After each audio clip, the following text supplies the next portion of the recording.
chance to hear it, so let her tell it. People on the streets say Sabrina speaks. Tune into the show, she will let you know. Tell all your friends and family.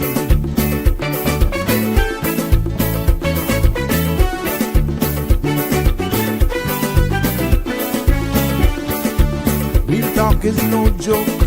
You get the news straight up from grassroots and concerned. You hear with some people gone. So tell all your friends to tune in to Good evening, Cayman. I'm Sabrina Turner, and welcome to Sabrina Speaks, your daily dose of clarity, truth, and community insights. Every weekday from 5 to 6:30 p.m., we're tackling the issues that affect you, from national headlines to grassroots concerns. Whether you're in traffic or winding down your day, this is your chance to hear it straight and speak your truth. So buckle up, Cayman. We're not holding back. This is the show. We gotta let you know. Now we got to go.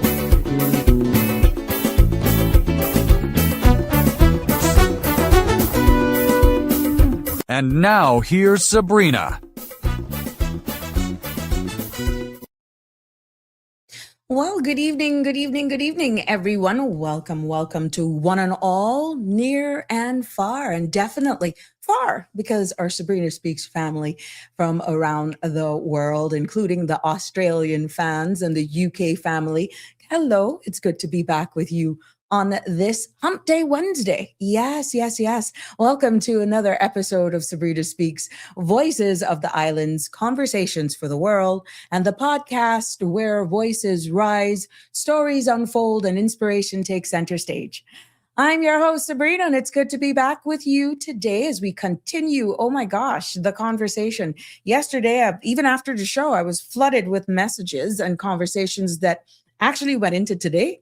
I went out on the road for a couple of hours and thank you for all of the feedback too, by the way. And I saw where Sandra's show, OMG, was definitely full of spice. Now, what I noticed with Sandra's show is that she took it, today's conversation went in a direction where real case scenarios were playing out. And if you notice on this space, we were actually saying the same thing pretty much, but from a legislative standpoint, from the legal side of things, that if we don't get it right or have the necessary belts and braces in place, these are the realities that happens.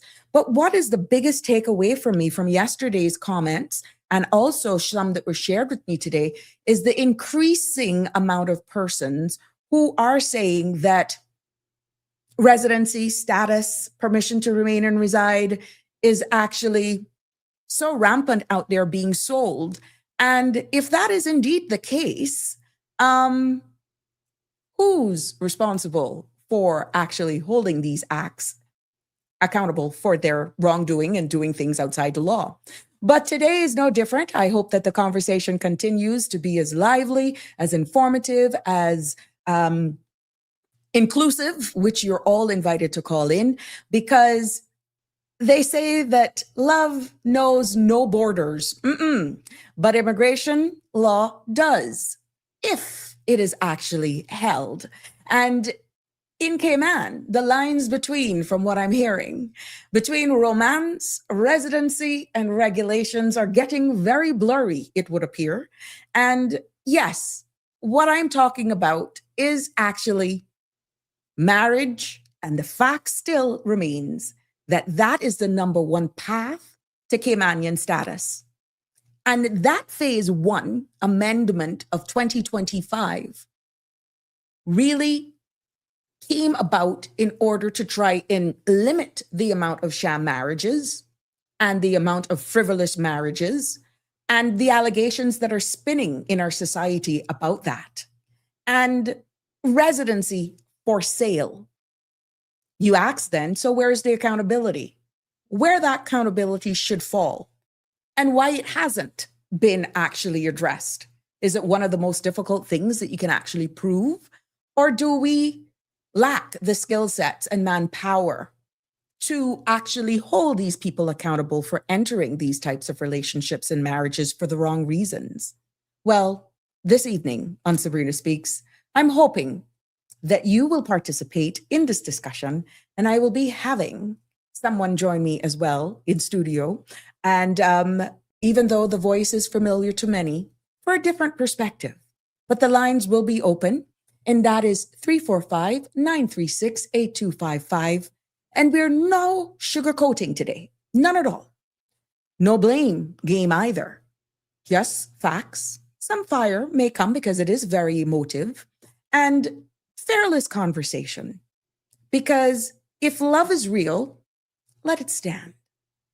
If it's business, let's call it out too. But the phone lines will be open. And again, that's 936-8255 for us to hear what you have to say in regards to this today. The content you're about to hear, including any discussions or opinions from myself, guests, and or participants, is intended solely for general informational and entertainment purposes. It's not a substitute for professional legal, medical, or financial advice. I encourage you to consult with a qualified professional for specific concerns. Bridge Media Limited and all its affiliates disclaims all liability for any decisions or actions taken in reliance on the information presented. 345-936-8255 is a number to be a part of this conversation. Send us a WhatsApp, or you can feel free to comment on whatever social media platform you're streaming us live on today. Before getting into the substantive conversation and headline news that is making today's Sabrina Speaks show, let's take a look at our weather. Compliments of our friends there at the Cayman Islands National Weather Service. And I think that's the wrong image, but I got the latest information anyhow. There's a shear line lingering in the region that will continue to decay and move across the Western Caribbean through this evening, allowing the chance for some isolated showers tonight.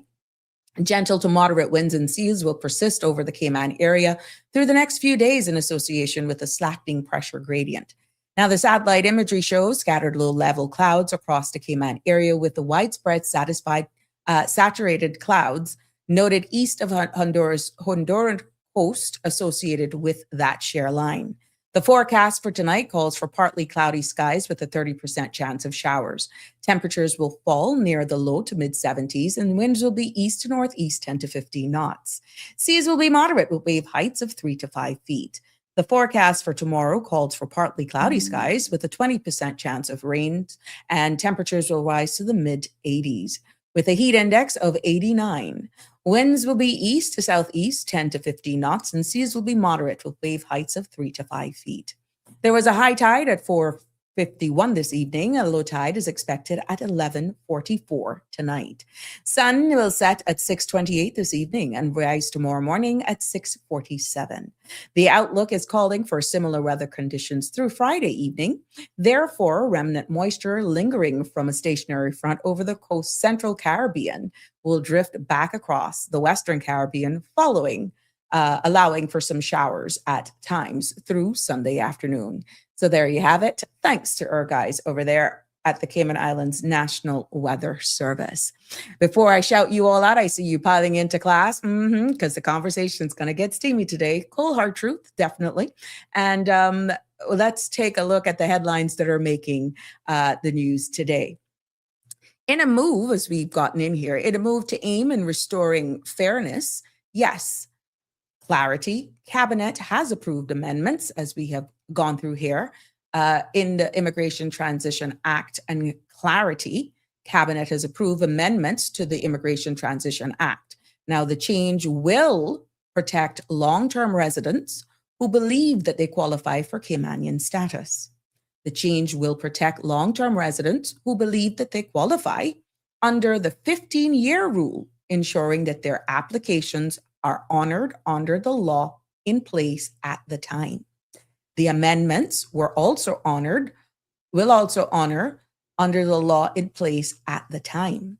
The amendments also automatically recognizes anyone born in Cayman on or before March, automatically recognizing anyone born in Cayman on or before the 26th of March, 1977 as Caymanian and no application needed. Government 26 of 1977 as Caymanian, and also no applications needed for that. Now, the government says that these changes will reflect a commitment to transparency and justice in the immigration system. Okay. A British man convicted of human smuggling in the Cayman Islands is now fighting deportation, claiming it would violate his rights as a father. The man, who served time after smuggling 2 Ethiopian nationals aboard a yacht, has filed a court motion to block his removal. He argues deportation would disrupt ongoing child welfare proceedings involving his young daughter, who remains in government's care. He also cites medical concerns and says his removal would breach his constitutional right to family life. The Grand Court is now considering his request. Taking a look into the Caribbean, tensions between the United States and Cuba has escalated sharply following a deadly maritime confrontation in Cuban waters. Now, according to Cuban authorities, a U.S. registered speedboat entered Cuba territorial waters near Villa Clara province earlier today. When approached by a Cuban border patrol vessels, officers say the boat opened fire, injuring a Cuban officer. Cuban officers returned fire, resulting in the deaths of 4 individuals on board the speedboat and injuries to 6 others. The vessel, reportedly registered in Florida, was intercepted within 1 nautical mile of the El Pino Channel. Cuban officials say the incident was a clear violation of their sovereignty and have labeled the response as a matter of national defense. The United States government has yet to issue an official statement. However, Florida Congressman Carlos Jimenez has called the incident a massacre and is demanding an investigation to determine whether any of the victims were U.S. citizens or legal residents. Now, this confrontation comes at a time of heightened strain between Havana and Washington, following recent U.S. sanctions and the capture of Venezuelan President Nicolas Maduro, a key Cuban ally. Now, this situation remains fluid, and both governments are under pressure to clarify the facts and avoid further escalations. Now, we will continue to follow the story and bring you updates as they develop. Turning our sights over to Jamaica, in Kingston, they are hosting the inaugural Caribbean Civil Society Conference. Representatives from 12 countries are discussing governance, youth empowerment, and the role of civil society in shaping regional policy. Global headlines today, we see where President Donald Trump delivered the longest State of the Union address in the United States history, doubling down on immigration crackdowns and touting economic gains. Now, the speech drew sharp criticism from Democrats, with Representative Ilhan Omar accusing Trump of endangering lives through his immigration policies. Over in Iran, they are reportedly close to purchasing a supersonic anti-ship missiles from China, escalating concerns over regional security and U.S. naval operations in the Middle East. The United States has also begun implementing a 10% global income tariff, with plans to raise it to 15%, sparking fears of renewed trade tensions and supply chain disruptions. Now, in our feel-good news this evening, yes, an Irish politician, Thomas Gold, a member of Sinn Féin, has been flooded with messages of love and laughter from Jamaicans after a speech he gave in the Irish Parliament went viral. Why, you may ask? Now, his Cork accent bears a striking resemblance to Jamaican patois, and social media lit up with comparisons. Now, Gold, who had never noticed the similarity, said he feels overwhelmed and loved by the response, especially from Jamaicans who embraced the connection. He also acknowledged the deep historical ties between Ireland and the Caribbean, including migration of Irish people to Jamaica countries long ago. And also, in a heartwarming moment during a football match in Istanbul, a player paused the game after a soccer ball accidentally struck the seagull mid-flight. Now, the bird fell on the pitch, motionless, but the player rushed over to perform gentle CPR. Reviving the stunned animal, spectators erupted in applause as the seagull regained consciousness and flew away safely. Now, the video has since gone viral with views praising the players' compassion and quick thinking. Now, there you go. That's your news and headlines making today. And yeah, we got to keep it lively despite everything that's happening in the world. Why not have that feel good portion of the news as well? But it's good to have you all here. Connie Bonnie is in the house. Good evening to you. How are you, my love? And you sending special shout outs. You add Dana to it now. Oh my God, why I got to think about you, Connie Bonnie. Jimbo, Danny Warren Jr., please come to the front of the class. Thank you. So they're calling for Danny. Alfred Real, good evening to you as well. That's the voice of reason. And he has so much brands, but it's good to have you in the house.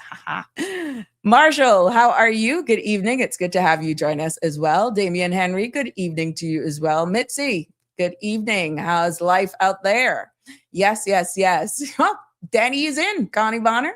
He is here. Wish I could, but I'm busy. So, but he's still listening, Connie. He fast. There we go. Darlene is also here. Yes. We know, he can replay us back, Connie. He'll just come back. Yes, Jimbo is here. Connie, scoot over and make some room. Hey, Donnie, how are you? Hello, Jimbo. Yes, scoot. Yep. Gotcha. It's good to have you all joining me today for this very informative and lively discussion. As we're seeing, is one thing I'm noticing here locally, that as you want conversations, talk about immigration. But for those of you who just joining us, yes, we're stepping into a conversation that Caymanians has whispered about for decades. But to be honest, we rarely confront it. And now I'm seeing and hearing the emotional tones that is coming out of people's voices because we are, again, dealing with immigration. And that's why, we're going to deal with this head on this evening. Love, lust, and immigration. When you look at all of those comparison and the uncomfortable truths about the most intimate parts of our lives and how it intersects with the most powerful part of a state when it comes to immigration reform. And that is why it's so critical, because many have said that they're feeling to the point where Caymanians as a whole have been used. There have been hidden agendas. They feel like they have been used. And we're going to try to dissect that this evening. But I am hoping that I hear from you, because we are hearing that the first phase of the immigration amendments that was done back in December that were supposed to come into effect on the March 1st that has now been further delayed. That was supposed to be designed to tighten access to the right to be Caymanian and address, of course, sham marriages. Now, that's the official line. But the data shows, and I mentioned it yesterday, shows something totally different, because year after year, the largest numbers where status is concerned are coming from marriages to Caymanians. So Caymanians are calling for reform, but the biggest doorway to Caymanian status still is through the door of marriage. And that's not an opinion. That's actually data that is there. And I'm hoping that by this, it would shine a light in this discussion and open up what that means, what that says about us as well. So let's start with it. And like I said, joining me today virtually is the voice that will get a lot of you with maybe goosebumps. I don't know. Chills. I don't know. It all depends. But a voice that has many going, and a voice that we appreciate. Always bring value to the conversation. But the phone lines will be open as well. And we want you to participate and join in on this conversation. I welcome to the studio, the one, the only. Just say good evening and they will figure it out themselves. Good evening, my guest. Good evening, Auntie Sabrina. Good evening, everyone. There we go. It's so good to have you in here. Yep, sit tight, Connie says. It's good to have you join me on this first time so that we can actually free up the phone lines. And I've thrown the opening out there. And I'm hearing it's almost a spin-off from the conversation that ensued this morning on Sandra's show. And even though you have been very active, you always participate on the Sabrina Speaks show, as we look at it from a legislative standpoint, we have bigger issues at hand here. And I think we need to just own up with some of the problems that we're seeing. And then trying to understand, dealing with people with dignity, but calling it out for what it is. And that is why I'm so happy for you being a male and giving your perspective, sound advice as well, you and many others who chime in on this show. When it comes to exactly what that is about and love overall, when you're actually seeing where the stats don't lie, that Caymanian status numbers are still high, yes, but it's through marriages to Caymanians.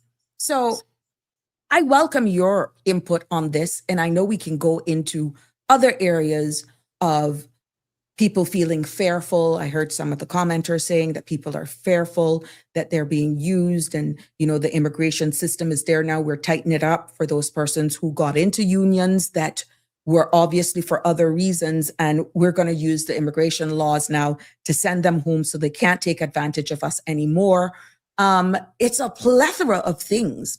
But do you feel enforcement officers and immigration laws should be the ones, be the mediator in relationships that persons choose to enter for other reasons other than what it should be, for gain, for just to help you out because you're a nice person? What's your take on that?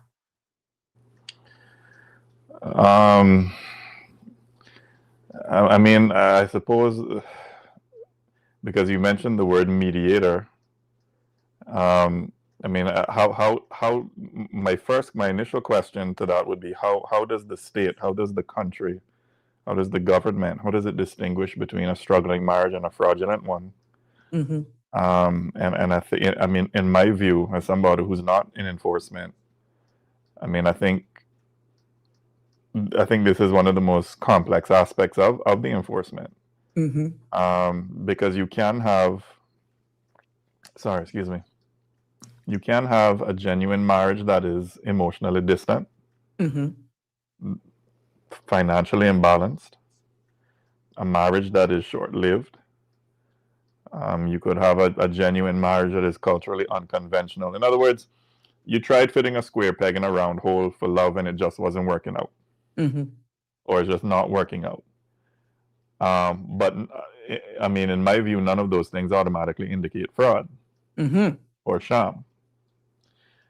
And based on my understanding and my research, there has to be some objective criteria. For instance, things like, is there a shared residence history? Do they have joint financial obligations? Is there a pattern to their communication? Is there consistency in their interviews? Do we have any documentary records over time? In my view, the system has to focus on measurable indicators rather than subjective impressions. But and we that's know why that we need clear guidelines, and the trained case officers are essential. But people can conform to that and actually do it. Play by all the rules, play by the game, get their Cayman passport, get their UK citizenship, get their status, and then your life is made a living hell. What I'm saying is we're looking at the point where persons, and I'm hearing and I'm seeing the feedback, that persons are actually entering these unions for gain. There is no test, no litmus test any enforcement officer can do if both parties enter it knowing that they're not in it for the right reason and you're just helping out a situation. But how can anybody ever know that? Unless it's reported on. But you're hearing how many are out there right now that persons are saying we're entered in for every other reason other than what it should be. Why? I guess you can't really apprehend somebody unless somebody's willing to go and make a formal complaint. But are we actually penalizing good people who entered it for the right reasons with some of the proposals? Well, actually, what has been passed, we still haven't seen the regulations. But because of some of these persons who are entering frivolous relationships, that has now caused the time in which one acquires status 20 years, it's not going to really solve the problem, is it? But how do you determine that it's frivolous? I mean, what objective criteria? I mean, in the absence of any sort of objective criteria, I mean, how does anybody determine that a marriage is frivolous or a marriage is fraudulent? It's really hard unless both of the parties actually say it, which is why I'm saying tightening up the immigration laws on that, understanding that the stats are still showing status being the highest one on the grounds of marriage, is really the way in and the easiest way, because you don't even have to graduate to status. Remember, the residency and employment rights certificate as a spouse of a Caymanian no longer has a 7-year expiry date. That is open-ended.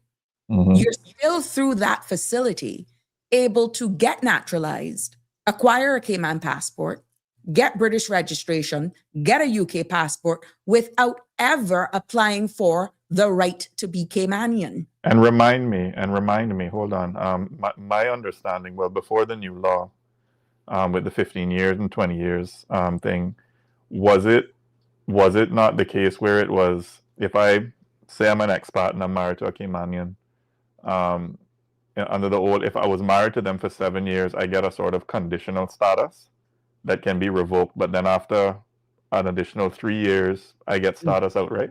What the law says is that once you were granted Caymanian status, you had to keep that union. The marriage had to be celebrated and in good standing for an additional 3 years, for a total of 10. Should it go south, in order for you to keep it. You see what I'm saying? So you meet the 7-year threshold for being eligible to apply for Caymanian status. You get it. But then you need to maintain that marriage, that union, that relationship for an additional 3 years, for a total of 10, in order to keep it should the marriage irretrievably broke down. But then we will notice that during that 7 to 10 year period, that expatriate spouse may have already been here, legal and ordinarily resident, for 15 years. Even if the marriage goes south, and let's say the marriage was not for 10 years totally, right? They still had the opportunity, because they're legal and ordinarily residents, met the 15-year threshold and they were naturalized, they could still switch over and make an application on the grounds of naturalization. And that's the British Nationality Act. So there are a lot of things going on there that will hinge on legal and ordinarily residents and someone having naturalization. You understand? So pushing the eligibility to apply for Caymanian status at 15 years of marriage, your legal and ordinarily resident status is still counting, because the 15-year threshold under the British Nationality Act remains. Remember, you don't amend that locally. That's amended in the United Kingdom. You follow me? So once you're naturalized and you keep here up to 15 years, you're eligible to apply for Caymanian status through that door. Anyway. Anyway, which is what Mr. Balika was saying to a degree when we were speaking on the grounds of marriage. So, and he brought up another thing. I know we're going into to those who feel that they're been played, and this goes for both genders. I think I heard a number of persons comment this morning that the main reason some of the females feel so bad is because they're fearful. Let me tell you something. That statement was profound. So you're basically being held hostage in your own country with someone through immigration, but you're fearful of your life.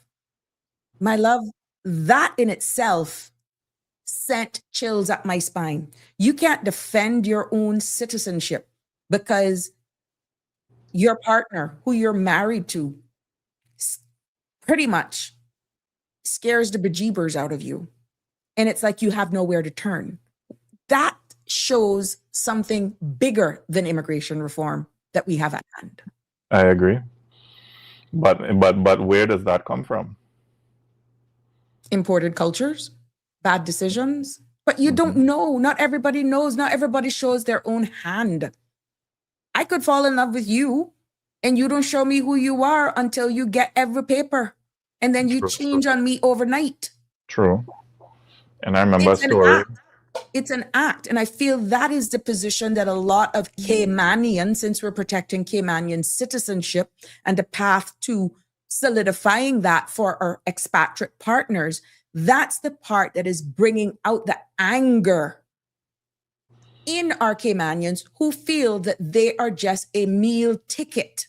Remember, we had a caller yesterday that alluded to a sandwich and they can get what they want.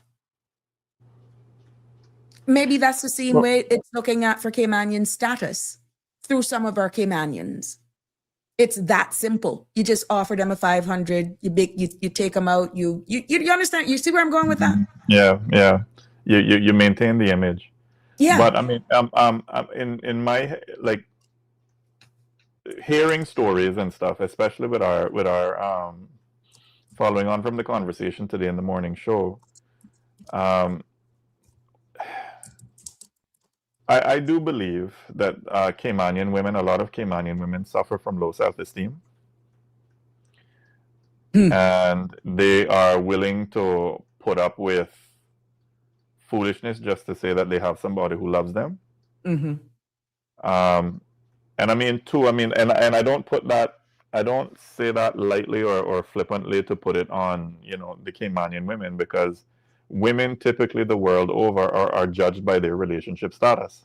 Right? I mean, if a woman is single past a certain age, either she can't keep a man or she can't get a man or she's lesbian. Yeah. Right? And then, with just how a lot of our people go through trauma growing up, and a lot of them, they suffer from low self-esteem, and when they find somebody, a man who is willing to give them attention, even if it's bad attention, it's still attention of a kind, and they're willing to put up. What I really want to say to you, I don't know if I can say it on air because I don't know who's listening, but there was a comment that I passed earlier on the show, on the early show on Facebook, talking about being hypnotized by a certain body part. I mean, there's some. I personally know people who the man beat them. You offer help, they turn it down. Oh, it's not that bad. Or I really shouldn't have said that to him. That's what caused him. That's what got him angry. And when you hear, and then through more conversation and other days, it because he can throw it down on, I'm good in bed. And they decide to put up with the abuse because they can only think because of the satisfaction that they get in their personal time. Well, that's pretty sad. So, I mean, what like nobody else giving me attention. So at least I got somebody who's attentive to me. But a lot of our people suffer with that. The low self-esteem part, that plays a part. I agree. But do you feel then that some actually fall, and this goes for both genders, for all the sweet words? Because there's one thing when you're when you're going through that dating phase, and let me tell you something, I swear some of the men, I can only speak from a woman, have the sweetest words to say to you. Some cultures got it down pat, that they will sweep you off of your feet to the point where you actually think you're going crazy or that you are too, I wouldn't say use too good, but they don't stop. And it's like they size you up. They tell you all what they want. You become gullible. You spill your honest truth, thinking they are being the same, but it is coded in their genetics that they'll always be players. And you get played. And you live stuck with OMG. How come I didn't see it? While, as I noticed, some of the comments came in, every member of their family end up being here on you. You still bearing all of the financial expenses as they embold themselves. And then people are saying, well, just because you're Cayman Islands, I got my papers through, you're not going to control me. Because if it wasn't for me, this, that. But where did this character come from when during the dating phase, they struck every right chord that would make you melt like butter on popcorn? But I think that's where it goes back to a mixture of low self-esteem and not being savvy to the games that players play. I mean, look, you have to be guarded, especially in this day and age where anybody can say anything. And do you know what a trauma bond is? A trauma bond? No. A trauma Explain bond. it to me. All right. So a trauma bond is when somebody feels deeply attached to a person who hurts them in some form or fashion, right? It's when the person who causes the pain is also the person who gives the comfort, right? And the emotional roller coaster creates a powerful attachment. So let me explain how it is. All of us have nervous systems, right? We have brains, we feel pleasure, we feel pain. We tend to move towards things that give us pleasure, and we tend to move away from things that give us pain, right? So what happens is it's a cycle of pain and relief, and then pain and relief. And then what happens is that you start programming your brain, linking the relief to the love, right? Not any attraction, it's the relief, right? So how it usually starts off, it starts off very intense in the beginning. You get lots of attention, you get lots of affection, you get the big promises, you get the big emotions. I mean, they call you constantly, well, you're different. There's, I've met a lot of women, but there's something about you, Sabrina, that just I can't take my mind off of you. And yes. And like I'm crazy. I have to have you. And and he says he's never felt this way before. And you feel powerful. You feel special, especially if you're somebody who is coming from a background where you feel like nobody wants you or nobody likes you, or you come from that low self-esteem. Here is somebody who's giving you all that attention. But what I want people to pay attention to is that it comes suddenly. It comes all quickly, all up front, very intense in the beginning.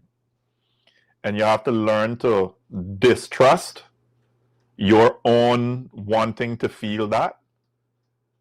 And you have to be a bit more guarded. Right? So then now, so what happens now is that you fall for the person, you get together with the person now, right? Then something in the relationship shifts. The criticism comes out. You see little flashes of jealousy. I mean, we all get jealous. Arguments happen, you get the silent treatment, then the anger. So, for example, say you're with somebody, all of a sudden, well, he sort of accuses you of flirting with other people, right? He accuses you of flirting. Then because of that, now he withdraws his affection. So that sweet put down that he put down on you in the bedroom, now, all of a sudden, now you're not getting that no more. All right? And he starts to make you feel like you did something wrong, right? Now, you're going crazy because you're saying to yourself, well, what did I do? I don't understand where this is coming from. Then all of a sudden now the kindness starts again. This is where the relief now comes in, and this is where people confuse that with the love. So all of a sudden now, baby, I'm so sorry. I really shouldn't have. It's just that I love you so much. I can't stand the fact that you would talk to somebody else, and I can't stand to see him with you. He can't love you like how I do, and I can't lose you. Let's start over, and you begin to feel that relief. So what happens is your nervous system relaxes, right? And now your brain connects that relief to him, to the partner, right? So your body goes through the stress during the bad moments. Your stress hormones spike. Then the person is nice again. Your brain releases the feel-good chemicals, right? And the contrast makes the good moments feel intense and addictive. It is like gambling. Mm-hmm. Right? It's like when you go and most times you're gonna lose, but that one time, all right, you know what, just one more roll and I'm gonna give up. You roll, right? You get a jackpot. Now all of a sudden you want to go back for it again, even though you know that the chances are you're gonna lose more times than you win. Mm-hmm. That's how trauma bonding. That's a trauma bond. So this could be done by both genders, because I see where Jim is saying women can be players as well. Men more so, yes, but the players play in both sexes. And we're identifying that. But what we're seeing now, linking it back to the great immigration reform, is that for those who enter these relationships for alternate reasons, is it fair then that we should be actually, or the board should be tasked with being the referees for those marriages, especially if you realize that they were entered into in the first place for alternate reasons based on feedback that people are giving? Yeah, but who's the people giving the feedback? Who are the people that are giving the feedback? Complaints are registered, and of course, then it's up to the enforcement officers to go and investigate. Sometimes these can come directly from immediate family, friends, or persons who are concerned, and sometimes based on abuse in households, many a times in combination with reports being made. But there are cases where females actually just capitulate. They stay in the home because our share size and society, and they're actually being exploited by these bad characters, therefore holding the losing end of the stick, because it's like all odds are stacked against them. And a lot of them are crying out for help, but they're crying out not being heard because of the very sheer size of our society. And in many cases, some of them fear their lives. I hear what you're saying, and my heart goes out to them. But I mean, I'm just a lay person, right? Yeah. We're just having the and ladies and gentlemen, the phone lines are open, 936-8255, or you can also call in on WhatsApp as well.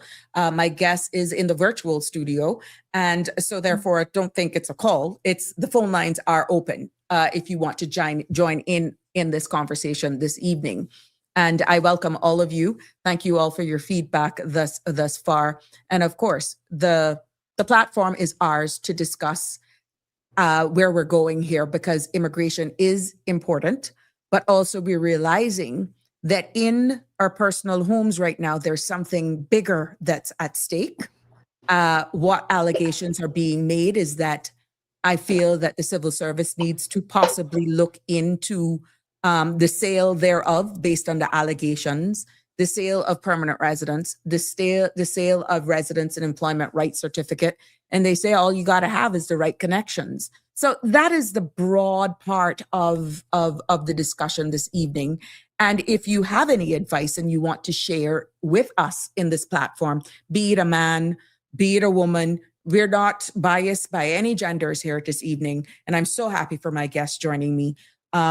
Feel free to call in. But going back, guests, in regards to everything that is there, even the anchor babies, those who choose to have a child, don't play a part in the child's life and are allowed to stay and remain and use the child as a meal ticket. And then we have legislation that once certain things can be proven of you being a part of the child's life, you're allowed to reside and remain and work until that child is up to 18 years of age. And if the child decides to be a full-time student, until age 21 or whichever happens earlier. Sometimes the parent is begging for help and can't get that financial help for their child unless they decide to go to bed with them. Who's stuck in the middle? The poor child. but who gets the better share of the stick? And I feel this is what I'm getting out of the conversations and the feedback that I'm getting, is that even though some marriages to foreign nationals, they always end up getting the better half because their aim is to get the Cayman passport, is to get the status and the UK passport, because many of them, their passport couldn't take them beyond their own jurisdiction, but here. And because our immigration laws and pathways to getting an easy travel document makes us a very attractive jurisdiction. That's almost a slap in the people's face, would you not say? But I have to ask the question. I mean, is this really about? I mean, is it really about incentive design? Because I mean, public policy always creates incentives, and it doesn't matter what the policy is about, right? Mm-hmm. I mean, and if marriage is the most accessible or the fastest route to status, I mean, it'll naturally become attractive to individuals seeking stability here in the country. I mean, I think the responsibility of policymakers is to design a system that, number one, set objective criteria, as I mentioned earlier, and to include the safeguards against misuse. Now, what those safeguards look like, I don't know, because how do you put raising the fees? You think raising the fees on status on the grounds of marriage would actually do anything with deterring? You giving somebody 15 years to find $2,000? if the incentive to get it is greater than the cost, people are going to do it. Exactly. I mean, Exactly. what might be expensive for you might not be expensive for me, given That could be a drop what in are the my bucket for ultimate the aims, longer plans. Yeah. right? I mean, there's some people who they want to come to Cayman because they want to live in Cayman, and Cayman. And I mean, all people everywhere. I mean, they look to better the standard of living, right? That's why people move countries all over the world, right? But some people who they come to Cayman and they want to stay in Cayman because they like in Cayman. No, I'm not saying whether or not they actually want to integrate with us. I'm just talking about they're getting the benefits here. And then there's some people who say, look, like if I get naturalized in the Cayman Islands, that means that I can get naturalized in Britain, which is where I really want to go, right? So yes, they've put higher fees in place, and they've extended the timeline. But I really want to go to England, and then from England I can go elsewhere. And if that's the goal, and that is a strong enough goal for them, I mean, they're gonna deal with whatever they have to deal with to get there. In my view. Yep. Let's look at what Jim has said, and then you can weigh in on that. Those persons who have the money, changes to immigration won't matter to the class of people. They will pay whatever it takes, have the language with who they need to and get what they want. So really, who are these policy changes really directed for? And Damian Henry says, some people are genuine, but others are wolf in sheep's clothing and comes with bad intentions. And what Connie is saying here is that that's cutting off your nose to spite your face, Auntie. What about the genuine ones, you see?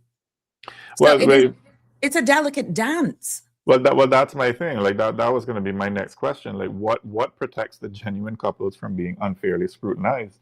Right.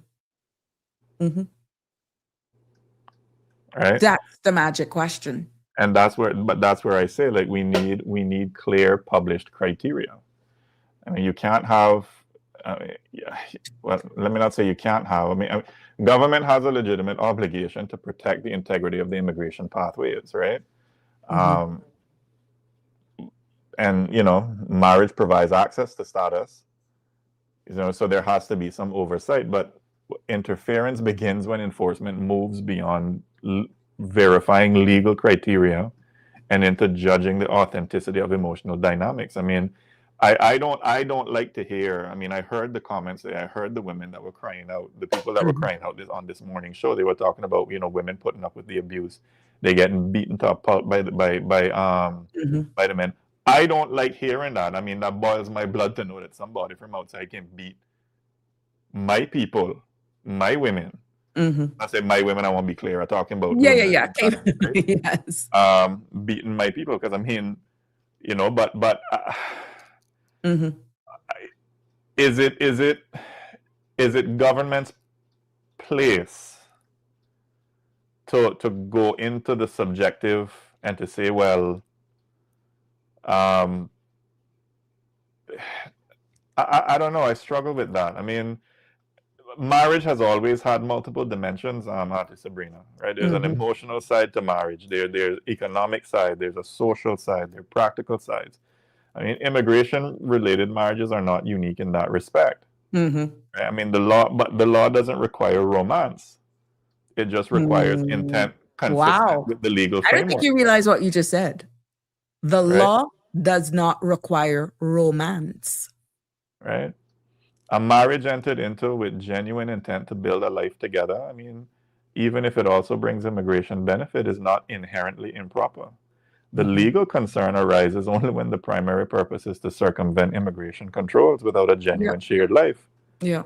So the distinction, in my view, lies in the evidence, Mm-hmm. not necessarily the sentiment. I mean, just because you have a situation where you have a couple that are married and they're emotionally distant, or maybe one is abusive toward the other. I mean, how can you say that that's not a genuine marriage outside of these objective criteria?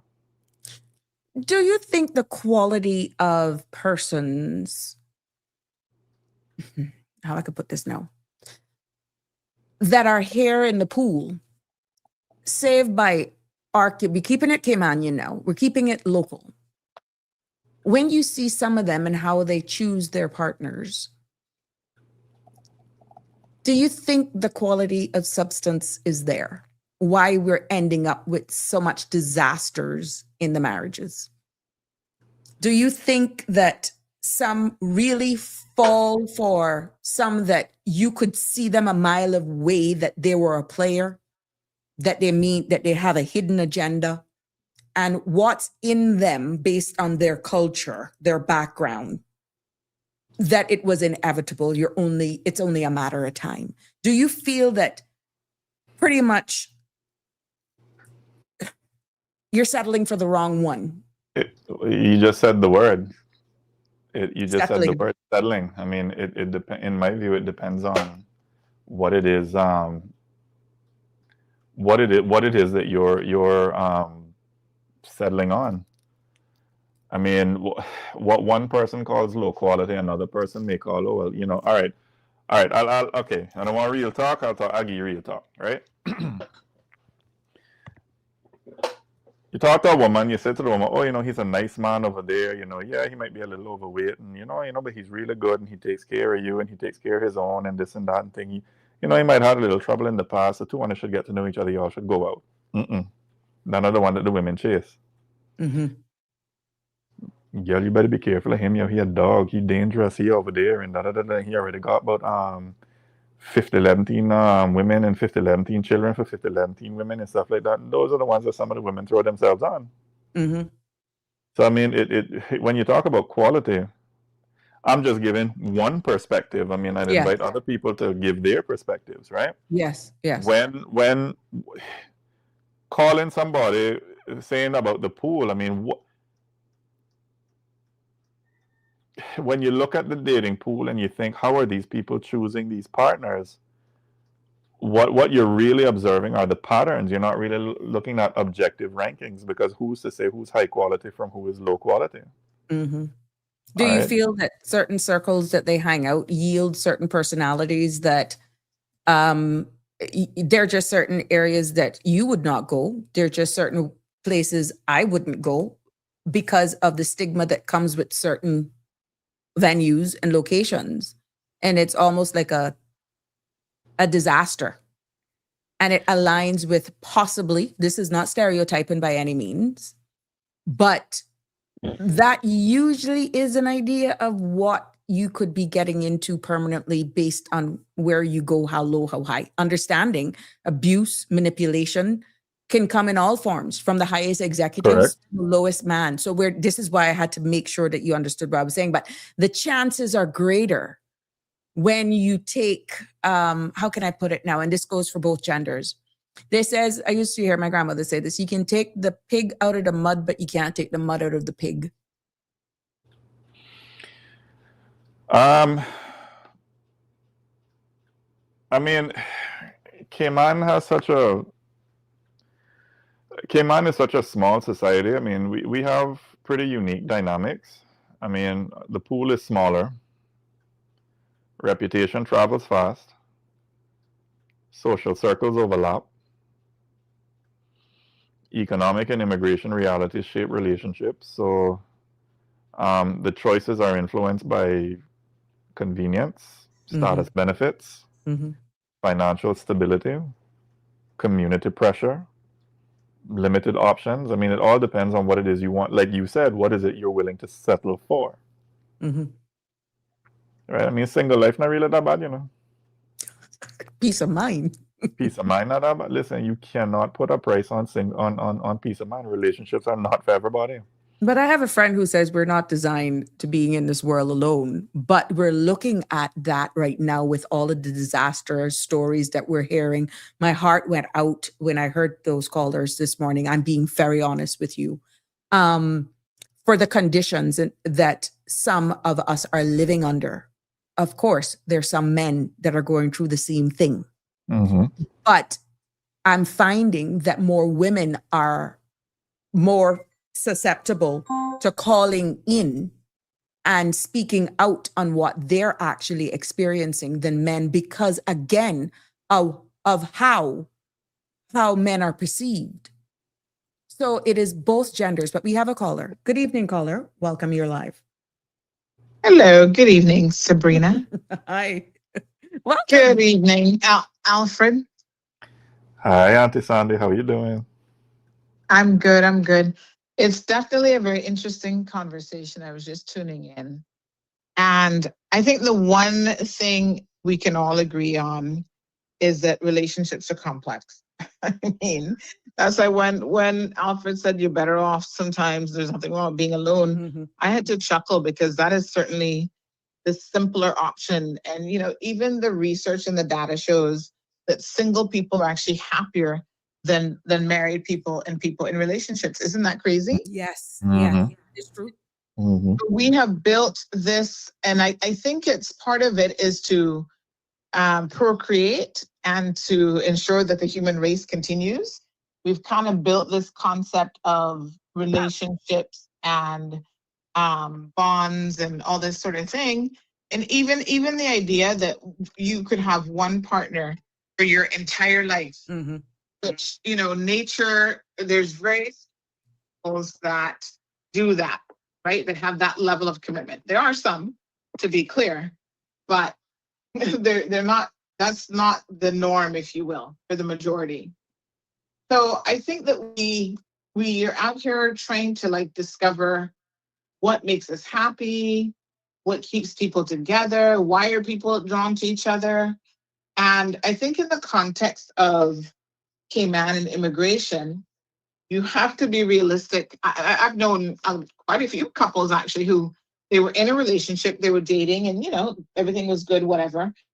But the decision to marry came quicker in the relationship because one person's immigration status was going to be impacted if they didn't make that decision at that time.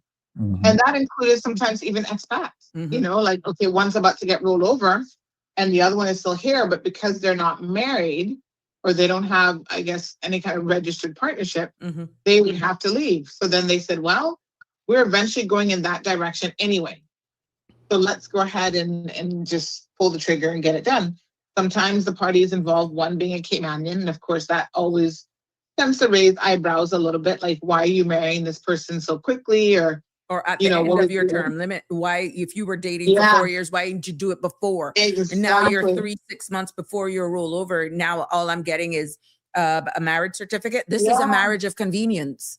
It's and automatic. The funny thing is, even if you're not in that situation, you think about it because you think about what will other people. Yes, like I'll tell you a story with myself. Someone, you know, of course, I'm in a public space, so people always feel like they have something to say. right? And somebody was saying, oh, she just married this guy because he was about to get rolled over. I had to go double check. Of course, I didn't know anything about no rollover. So for my own benefit, I went and double checked to see when was it that he was actually due to leave, and he wasn't anywhere near his time limit. Like that. I just went and double checked because the next time somebody comes to me and dares to say something like that, I will definitely be able to say to them, hold on. Actually, he had another 4 years or whatever it was. So that could not have played a role in this situation. But isn't it sad that if you are in a relationship or you marry a foreign national, you almost feel like somehow you have to justify or explain that potentially you have to prove to the public. Yes. Yes. And that's really nobody's business. Small island development states, again, one of the disadvantage. Yeah. And so it's like pretty wild. It's pretty crazy that this is where we have come to. And I'm not saying that that's necessarily unique to Cayman because, like I said, sometimes I sit down and I watch these 90-day Beyonce people. And it's interesting that every single one of them, people are like, oh yeah, this person is basically trying to use you. And you have to look at it, try to look at it as objectively as possible. But the bigger question is, are all relationships not a form, and I wouldn't say marriage of convenience, but are all relationships not mutually beneficial, or at least beneficial to one of the parties? Why else would you be entering a relationship? Exactly. I mean, I was reading this book. Yeah. Like for me, at my age, I was like, okay, been there, done that. To be quite frank, if I didn't want to start a family, I'm not so sure that I would have gotten married again. Because I'm happy to just be like, okay, in a long-term committed relationship. Do you think There's nothing wrong with that. society looks at you, especially if you get a certain age, if you're in a certain position, that it's almost like, well, something, she must be funny if she not with nobody, or she can't keep a man, he can't keep a woman. And it's almost like your family, like, well, you're not gonna find somebody else, or you're not gonna get married when you're gonna get married. A lot of there's a good friend of mine, she gonna laugh when she see this, but she always posts stuff on her social media page where she's like, listen, she doesn't have any kids. She's not married. Well, she might have more recently got married, but anyway, other situation. But, for the longest time she wasn't. And she was like, why do people keep trying to pressure her? That's not for her. It's not for everyone. But yeah, people do kind of look at you suspicious as though there is something wrong with you. And, I think people just need to ease up on people. Everybody has choices to make in life. Not every woman wants to get married. Not everybody wants that supposed fairy tale princess thing. And, a lot of women also don't even want to have children anymore. They don't want the headache. They're happy with nieces and nephews or not at all. I mean, some people don't even like kids, So I think we need to give room in the conversation and in our communities for people to just be authentically who they are themselves, right? And unfortunately, we don't do enough of that. There is definitely, especially when it comes to women, men have a little bit more freedom. But when it comes to women, the expectations are really, really heavy. When are you going to get married? When are you going to have kids? When are you going to do that? And it's just like, just ease up on people, because sometimes that pressure forces people to be in situations that ordinarily they wouldn't even be in. And worse. And then that is where it's like detrimental. It's abusive. Because they take out the resentment on the person that they're with. Yeah. And it's worse if, God forbid, if you're on your second or third marriage, automatically people are thinking something's wrong with you. What's wrong with him? What's wrong with her? Can't keep a man. When you may find out later on in a relationship that you're just not compatible. Exactly. Yeah. And I mean, I think when you have the time to get to know someone, but then people also change. So, one of the callers this morning was saying how she was with this guy for like 3 or 4 years before they got married. And then within 6 months of them getting married, her opinion is he changed. Complacency setting. And so I'm like, some people just waiting for that once, because they feel like, okay, they've got you. I lock you down. Yeah, they put a ring on it. They got you. Now what you gonna do? Mm-hmm. And they know that the one thing about a marriage is it's easier to get in than get out of it. Yep. That much I know. Cheaper to keep her. What? Cheaper to keep her. Cheaper to Or- keep her. Cheaper to keep her. Yeah. Mhm. Yeah. So But um, Auntie Sandy, I have to ask you, Mhm. right? Because one thing Auntie Sabrina thought, she talked about the dating pool. I want your thoughts on it, right? Because as I'm listening to both of you speak, and I'm going back to a comment I made on the early show today, right? When people say the dating pool is terrible, do you think it would be appropriate to ask, what patterns am I contributing to, and what am I attracted to, and what red flags do I ignore, and what boundaries do I struggle to enforce? I I'll mean, tell I you think why. everybody has that struggle, right? I'll tell you. Everyone has the struggle of, because I kind of feel like most of us are accepting of things that we probably shouldn't be, because we've seen these dysfunctional relationships and come to accept them at some level. Mhm. And God knows every woman, I think, has been in that situation where you were really into a guy, you're really in love with him, and therefore you compromised. You never thought you'd compromise your principles, your positions in the way that you did. So perhaps there were things that you put up with Mhm. once you've got a baby with someone or whatever that ordinarily you would not have put up with. Mhm. You know how many women would say, I would never in a million years let a man hit me. And then you get in a relationship with that type of person, with that abuser. And because you have a child with them, you go, oh my God, I can't leave, or maybe your finances are not where they need to be. Now you feel like you're trapped. Or So I because the think, makeup sex is better after. well, No, I don't let's know about talk. I that mean, one. some people stay for that. I Yeah, can tell some you people there, stories. it might be that low for some people, but I think that everyone has probably at least had one relationship where they just put up with way more than they should have. Let me You say, know, let me clarify, right? Because I commented this morning, and okay, and again, I'm not condoning abuse. I'm not condoning bad behavior or anything, or thing. I'm just saying how I see it, right? A lot of the women commented this morning, and some of them called in, and they were talking about, how some of the men are very the man should stay committed, and the man should say this, and the man, and all of that may be true, right? But then if you go out on Batabanu, Cayman, certain songs blaring at top volume, Oy. oh yeah, the man is the gallus, and he got all these girls and this and that, and the fat and he cap, and the women are the one that whining up and dancing to those same songs. Do you think that sends sort of even if it's a subliminal message, do you think that sends some sort of message into the men that, well, they seem to be okay with this?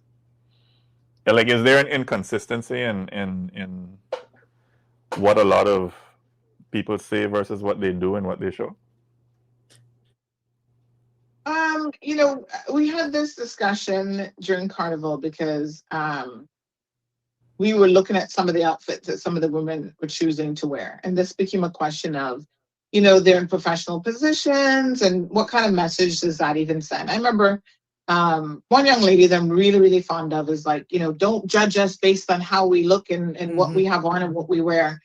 And so I think that we, as kind of like the older aunties, have a responsibility. I remember doing a little short message on this, right?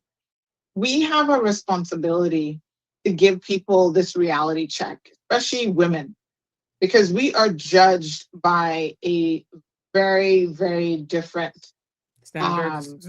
standard completely. And so when you're out here thinking that, oh, you can be just as free as the man in the streets, so you can choose to wind up on him and not necessarily him winding up on you, and that's going to be okay, and people are not going to judge you based on that, you are highly misguided. People will judge you in your community, in your families, and even from a professional Capacity, perspective, yeah. right? Yeah, and that's not going to bode well for you. Yes, people, I'm sure, have lost out on job opportunities and maybe didn't get that promotion because they appeared to dress a particular way or to have a particular reputation. And sometimes the companies will even step up. I know there's a young lady who worked at Maples, and she was a Caymanian attorney, and they had to step up and kind of pull her aside and said, "Listen, the way that you dress and come to work, we feel like you're going to a nightclub, and it's like full makeup, full this, all the like 12-inch heels, all kind of stuff." They're like, "No, no, no. That does not represent our corporate environment, our corporate culture." So when they're out there, to answer your question, Alfred, when they're out there winding up on the men, I do feel that sometimes there's a bit of pressure on them, especially in settings like that, where they're trying to prove like they can be just as fun as the guy, and they're there to have a good time and whatever. There is that kind of pressure, and I mean, some people blame it on feminism or whatever, but there does seem to be this degree of pressure that comes with this, and so women cave in, and they want to be the life of the party. They want to be the party girl who can hold her liquor just like the guys can. And the reality is there's always a price to pay for that for women. And so I think, as someone who I've never really been a drinker or party or anything like that. And again, I think that's in part because, my aunt just she was old fashioned. So she raised me completely different. There were some things that were so embedded in me that even when I was out on my own, I was like, yeah, I'm not doing that, But you I think think think that's fair? No, that but women are actually held to a higher standard, because I love my wet fets. I love to dance. And yeah, everyone knows I'll have me an adult beverage or 4 or 5. And I have been, I used to tear up Office. I used to tear up Peppers. And like I said, I never missed a wet fet, but I was always with my partner or families. Now, does that make me a bad person? No. No, I mean, I don't think any of it. Listen, I don't makes you a bad feel that person. any of it makes you a bad Or person. look anyway, or should that interfere with any job opportunities for me? Or I think the look reality less? is it does. Even for the men, but the women get judged a little bit harsher. That's what I think. Well, I So, just yeah. With your husband. Well, I just wanted to give a male perspective on in terms of that, right? Because you have not all men. I mean, as I said on an earlier show, not all men are dogs and not all women are angels, right? But for the man, I'm talking about from a man's perspective, right? So you have a man who maybe he was raised with better values. There's a certain way you talk to a lady. You don't talk to ladies certain ways. This is how you conduct yourself. You don't roam around the neighborhood like some dog off his leash, right? You this is how you're supposed to conduct yourself around a woman, right? But then when he goes out and he sees that, okay, well, this is what women seem to glorify from what he sees, right? From the Batabanu and the festivals, and she winding up and she this and she that. And he's like, okay, well, I can't get a date. I can't get somebody to look my way. I can't get anybody to talk to me. I can't get anybody. It's like, okay, well, maybe I need to get more of an edge, or maybe I need to. But then he now thinking, all right, well, how close is the edge before I fall off, right? Because it seems, and I've heard these too.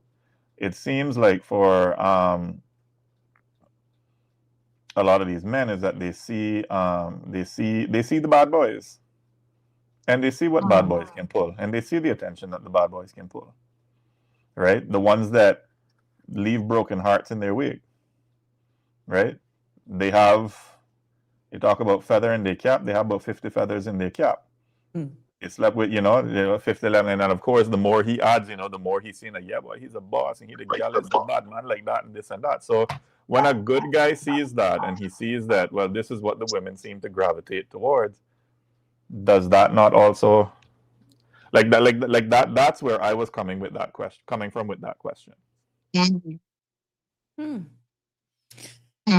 What a society we live in, but it doesn't make you any less than human, even if you're in a corporate position. And I feel a lot of people actually judge you, not realizing that you're human. understanding there's certain rules. Please, guys, don't misunderstand me. That you are held to a higher standard, but it doesn't mean you're less than human. If you're getting where I'm coming from with that. Mm-hmm. I just feel in the small society that we're in, it is even that much harder because everyone knows everybody. And it's almost as though based on the certain class and tiers that you're on, you won't get out there. You want to go down and you want to get dirty and you want to just be you. You want to enjoy life, but you can't because of societal pressures. Then you're faking. And you feel that that's probably why a lot of people suffer in silence in broken marriages, because even if they have to make complaints to a board, we know how much hands a particular letter has to go through in immigration, for example, before it gets to the board. And we don't know how people may feel. So it is a delicate dance when we look back at immigration, how we're judged, everything in regards to how even we conduct ourselves. Yes, women are held to higher standards, but it's almost like giving the men a free pass also to do these things and get away with it.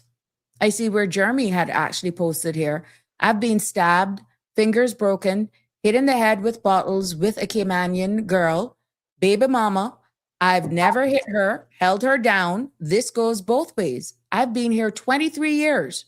2 daughters from 2 Caymanian baby mamas. I can't leave my babies. You see? Mm-hmm. And I thank him for speaking out and being honest with that. So it really does goes both ways. Mm-hmm.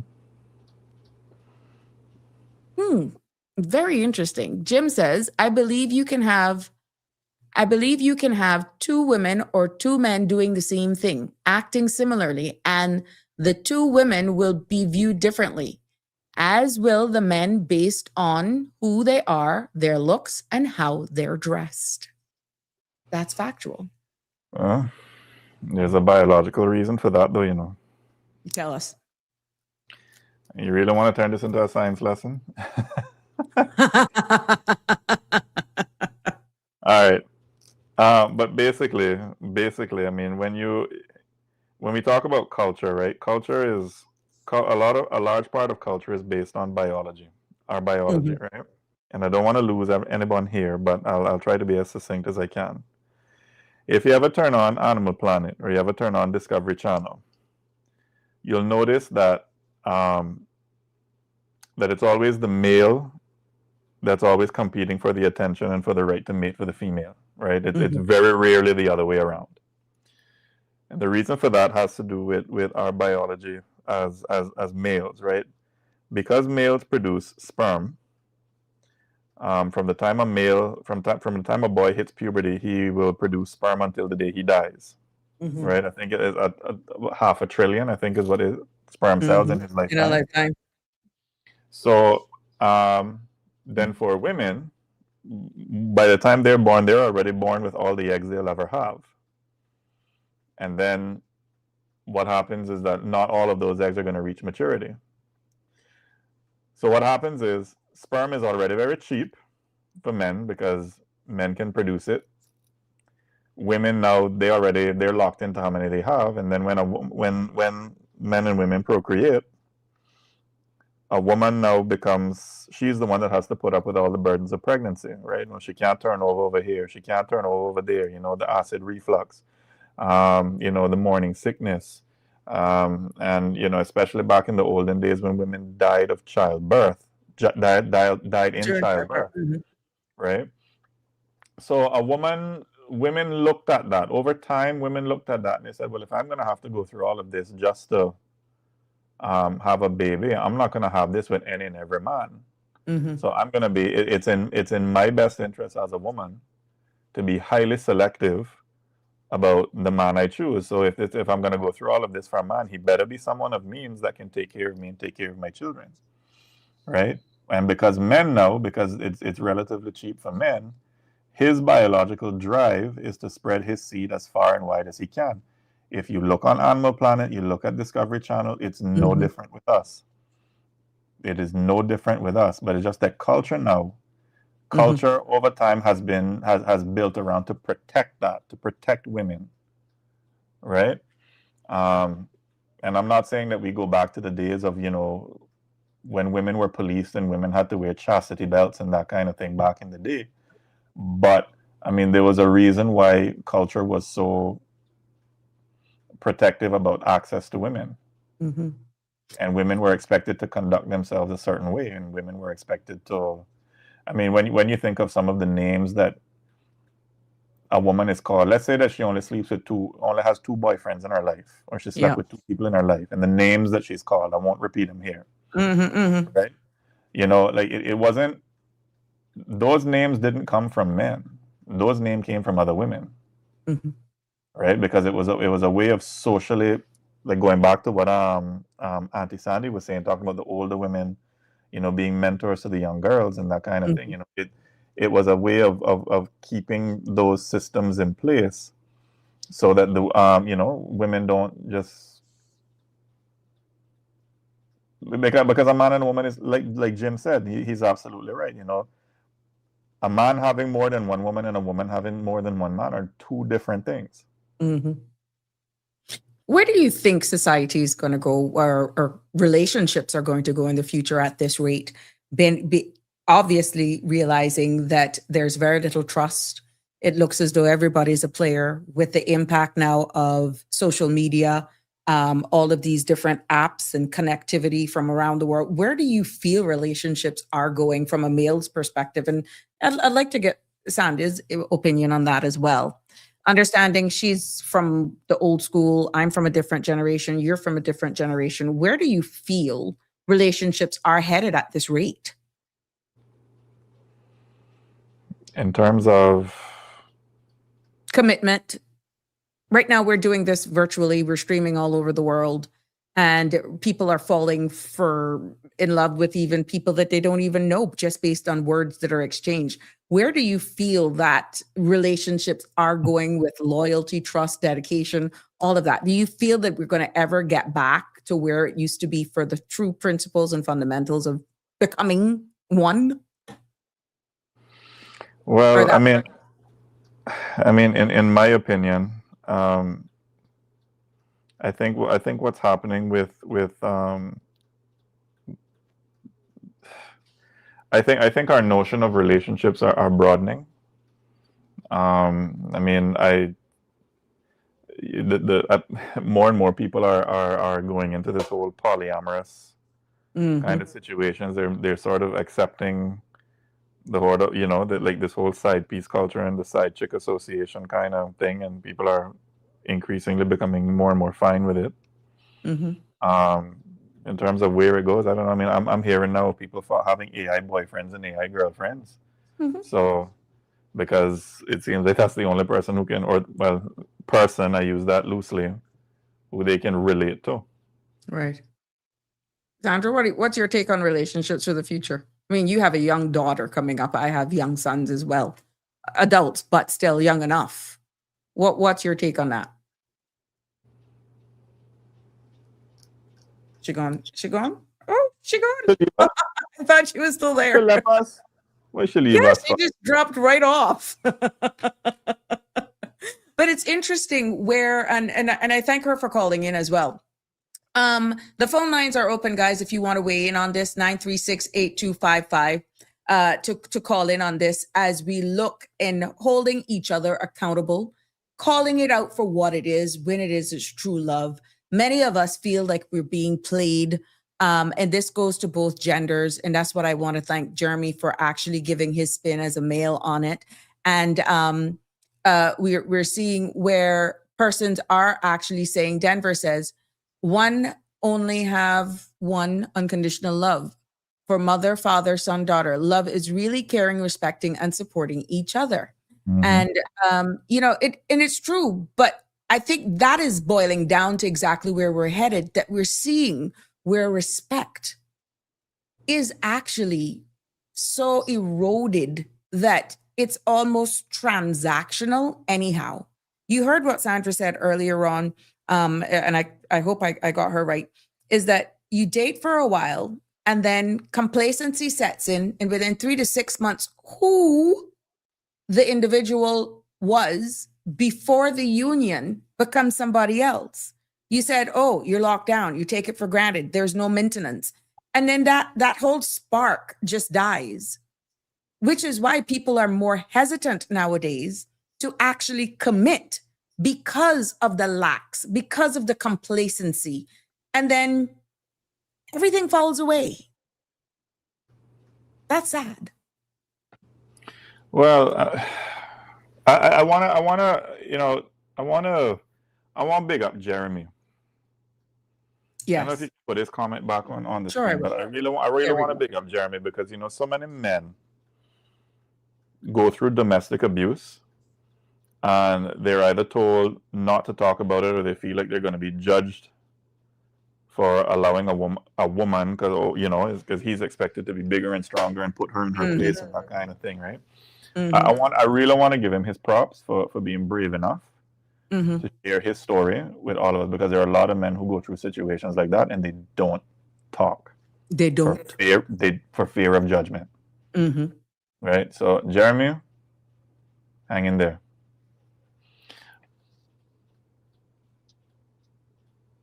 And we have here where Andrew is saying dating is a period of testing, careful assessment of discovering true identity of the individual's compatibility. Before you are confirmed for most employment jobs, you go through a probation period of 3 to 6 months. During that period, you are assessed. Andrew, Christ. Sometimes in this case, some of these relationships, you go through 10 years and you still don't know them. And that is, it should be. But what we're seeing, Andrew, is that what people are saying, it's like after the I do, it's a different character that comes out. It's a different personality. So that is where the anger is born from, because people are saying they're being used because there is a hidden agenda from one of the partners. And that is where, and some are actually abusive. Jim, my friend here, he shared his story with us. Jeremy shared his story with us. But there are also a lot of females as well that is going through this. And guest, we mentioned a group of persons too that are taken advantage of. And that is those more mature females and males who are definitely hunted because they've more than likely made life. They're about to retire. They may have a house or businesses, and they're then even more vulnerable because, again, age is coming on them, and that makes them perfect targets. And there are a number of women who have fallen prey to some of these unscrupulous men, and they don't know how to exit the relationship. And they see their entire life, their retirement, that is now going through their fingers because they've committed to someone who had an ulterior motive. But I have to ask, right? I mean, because you know me, I always gotta be the devil's advocate, right? Yes. I mean, in going back to Andrew's comment about the dating phase, right? Before you said I do you not? I mean, do you not? Is it that you? I have difficulty believing, Auntie Sabrina, that somebody can date you with ulterior motives and you don't see some form of red flag. I mean, let's say that you've been dating for 2 years, 3 years, right? And I'm really not into you, but I'll just play along because I hope to get something off of you. They're gonna be red flag. They're gonna be slips in the mask. The mask is gonna slide off even a little bit, right? I think going back to your question about where relationships are heading. I mean, I believe it comes down to understanding yourself And people who understand themselves are going to build those stable partnerships, and the people who don't are just going to keep repeating cycles in new formats, right? So when you talk about these older people, let's say nearing More retirement, mature then. Mm-hmm. more mature, right?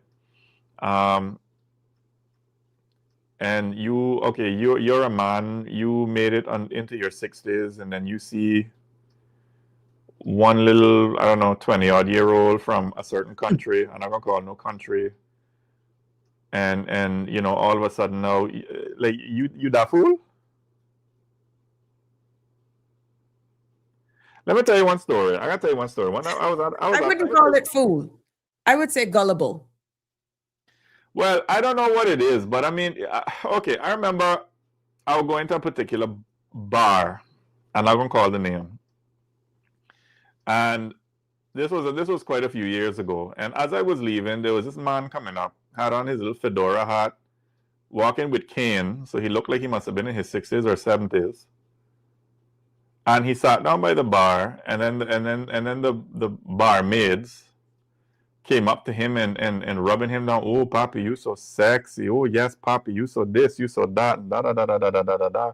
And he did grinning from ear to ear, and I'm thinking to myself, Jesus Lord, come see now, we're gonna come at this, Mm-hmm.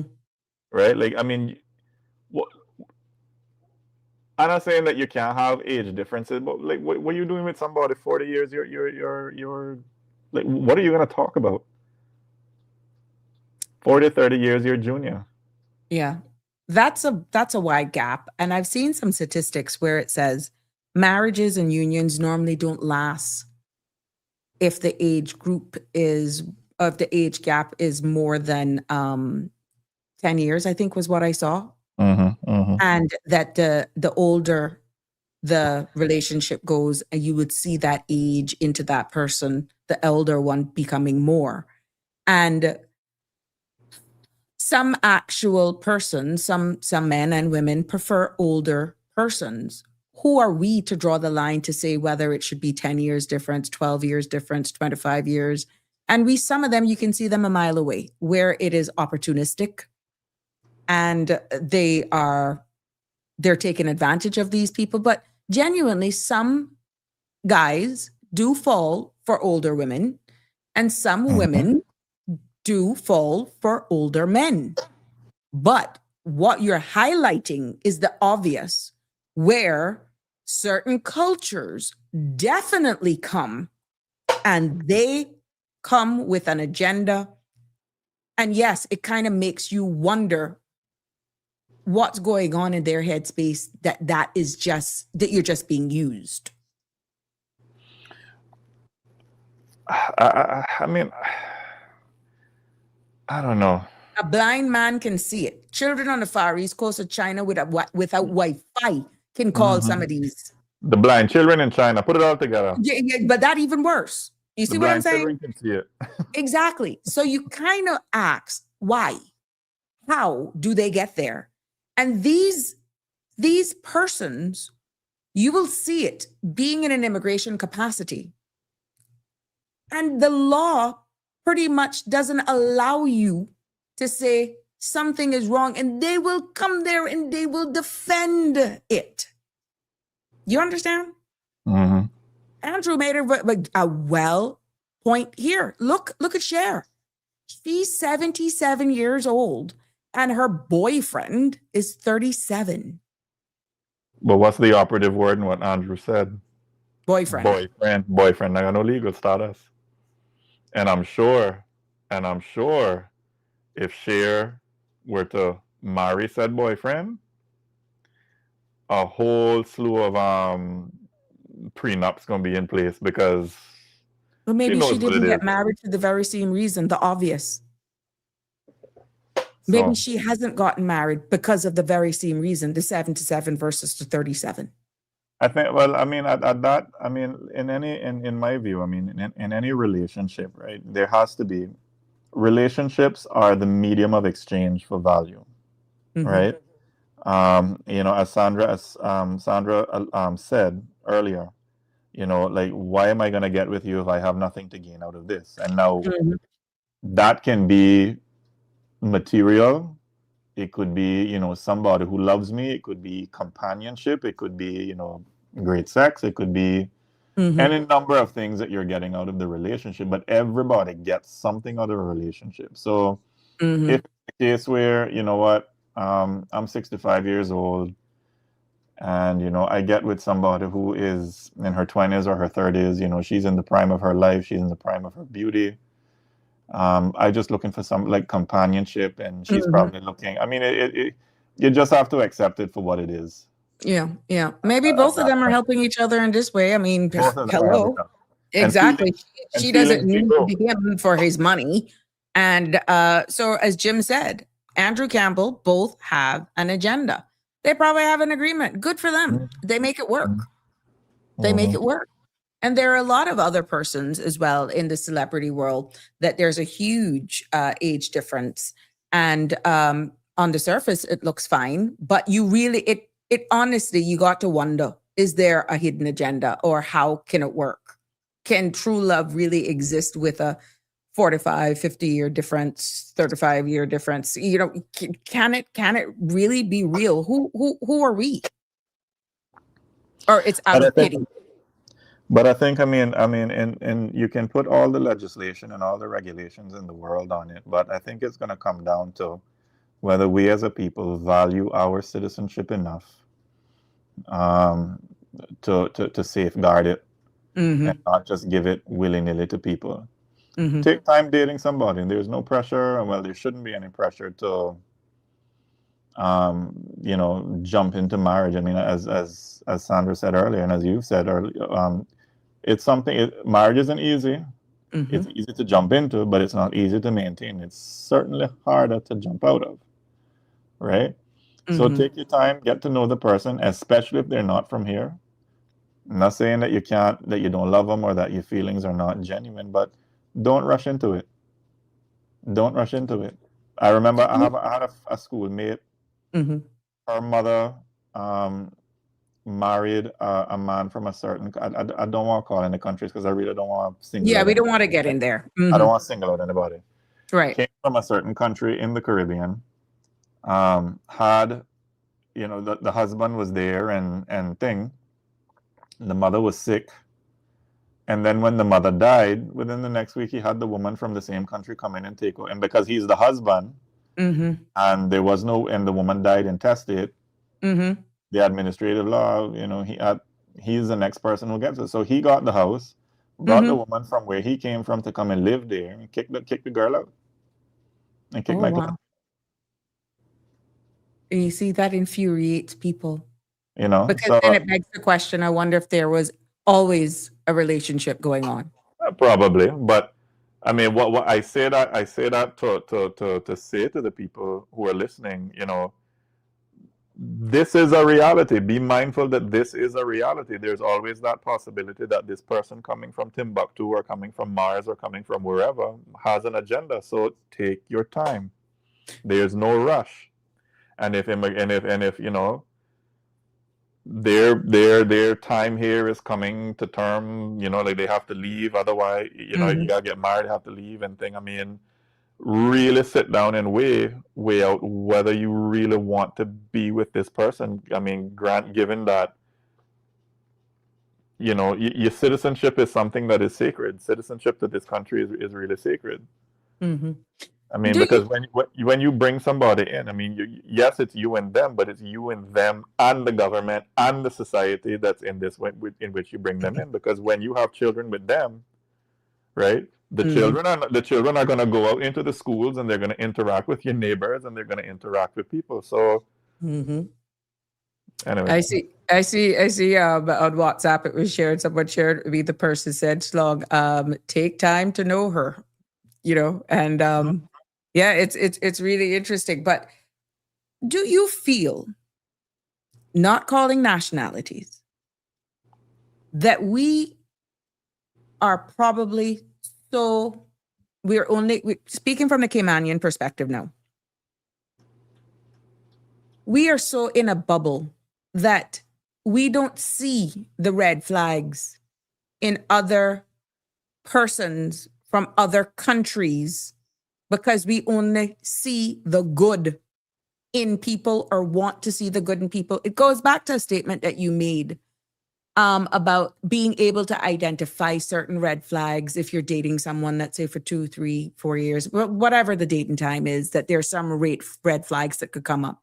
But there are just certain cultures that we still are trying, even in day to day, without even falling for someone or trying to be in a relationship with someone, just how their work ethics are.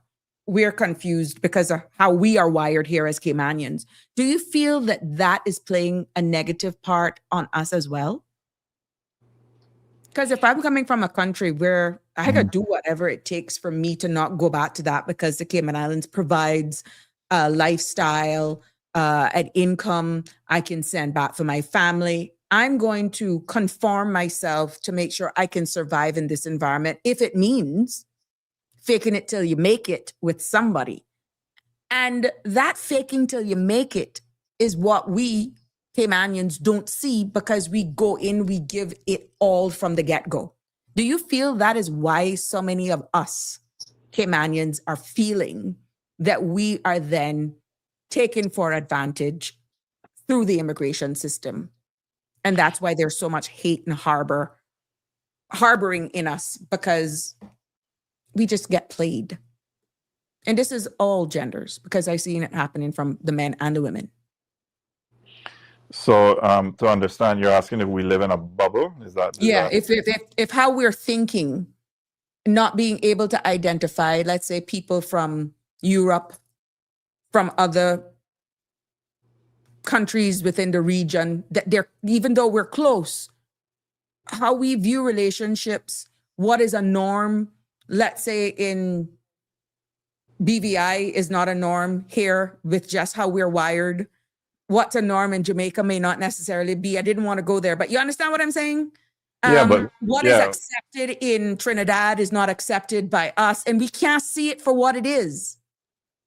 But I think that goes back to knowing yourself and knowing your culture and knowing your people. Because I mean, for example, let's say you have somebody who comes from a culture where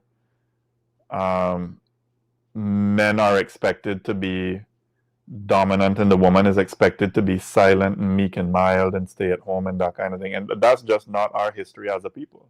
Women have held the fort here when the men went out to sea. Right?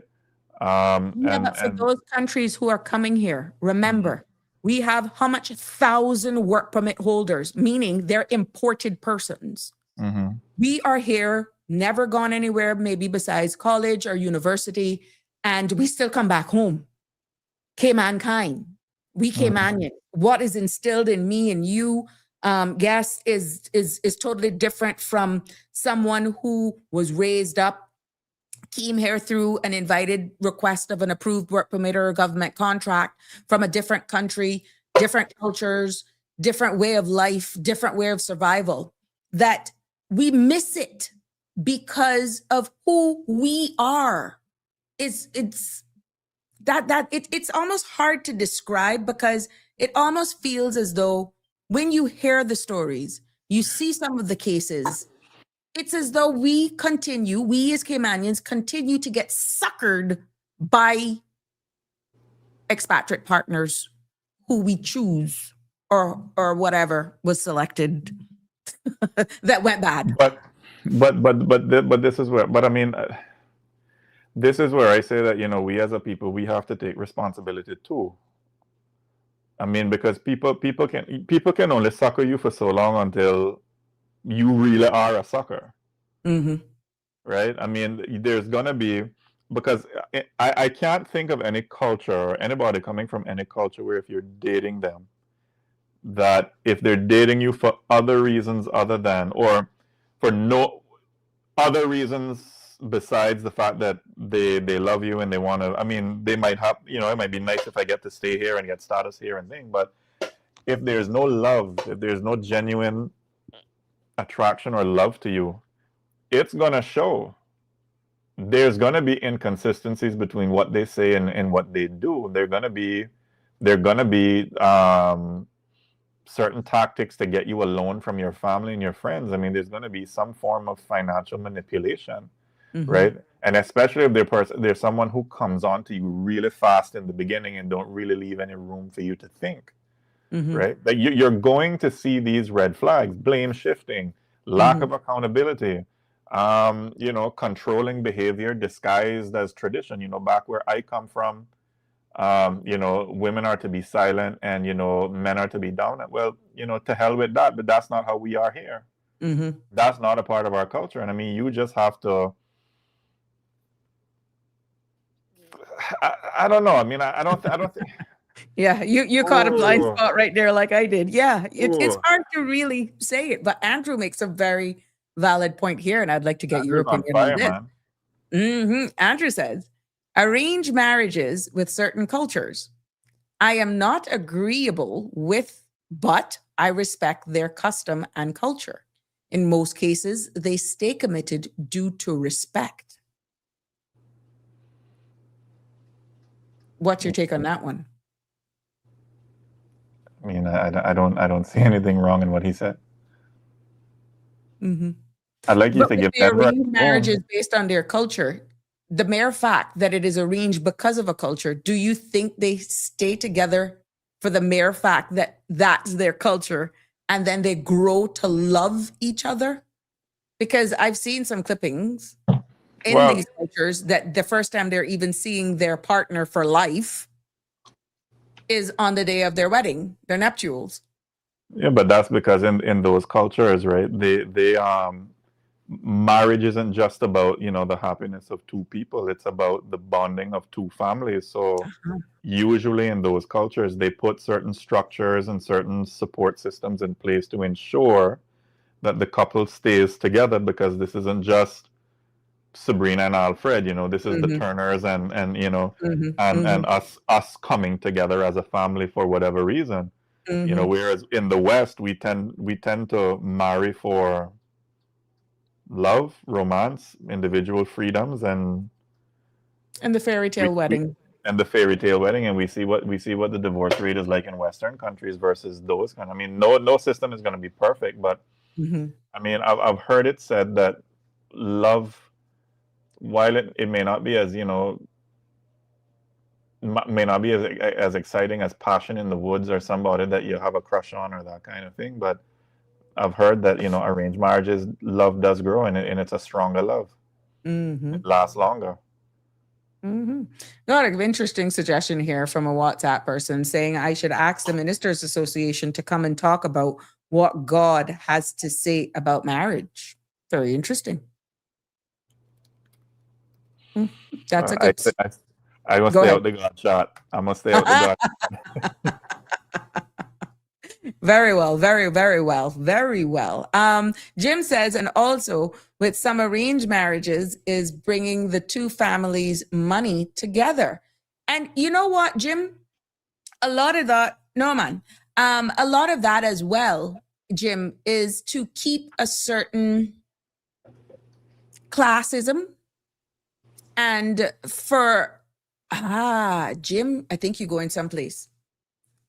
If maybe some of us were adapting some of these behaviors, maybe some wouldn't choose some of the partners that they choose. Not to say that you're going to be dictating who you choose for your daughters or your sons, but maybe if we had certain standards, because if you look even here in Cayman, there's certain sectors and certain societies, certain sectors of our society, they don't marry into certain areas of Cayman. Alfred, do you agree or disagree? Sorry, say that again. You kind of broke up there. When you look at certain names in our Caymanian society, where they're coming from certain areas, they don't marry their own, or they marry within a certain tier of people within our society. It's obvious here. Or they marry a certain color. Call it what it is. Call it for what it is. Yeah, you have to look at it. So let me tell you something. If you think it's not here, you got another guest coming. And this is why I agree with Andrew. He says, even though he doesn't agree with the culture, but he respects the custom, because in most cases they seem to be committed. And then you're having Jim saying arranged marriages is bringing two families money together. Yep. That in itself, Resources. right. But not only that, when you have a certain network of people that they stay within that certain network of society, who they socialize with and all that sort of stuff, the chances, and I was going to use a word, but I'm not going to use the word, the chances of you picking up the term that was used today, a gallus, is slim to none. Or a gallus. Yeah, that's what it's called. Gallus. Yeah. The chances Gallus. of you, because even if they do it, but it's in that certain tier, you're not exposed to a lower set of people then. That's created a sector of classism that you don't break. You see, certain class people, you don't get the opportunity. And I'm saying you won't get a little piece here or there from a rough, but you're not gonna, they ain't good enough to take home to mama or daddy. Okay? Hold on 1 minute there. Good evening, caller. You live on Sabrina Speaks. It's after 6, Alfred. Hello, good evening to you and the guest there. How are you? Good evening. Yeah, not too bad. I listening to Nina. What making some good points and I agree with almost everything I'm saying. But let me twist the conversation a little bit. Mm-hmm. I feel right that anybody that gonna get status or even gonna become married, like we talking about marriage, and then they're getting papers after they're married or whatever, however long. Mm-hmm. I think that they should give up the other nationality. I haven't heard that they should give up the other nationality. If they want to become a Caymanian citizen, give up the other nationality. Oh, so you're saying they can't have dual citizenship? Yeah, I don't know how people with dual citizenship. That should have been on the immigration reform.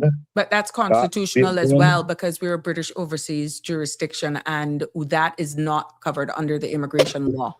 That would require the UK's blessings. But can I?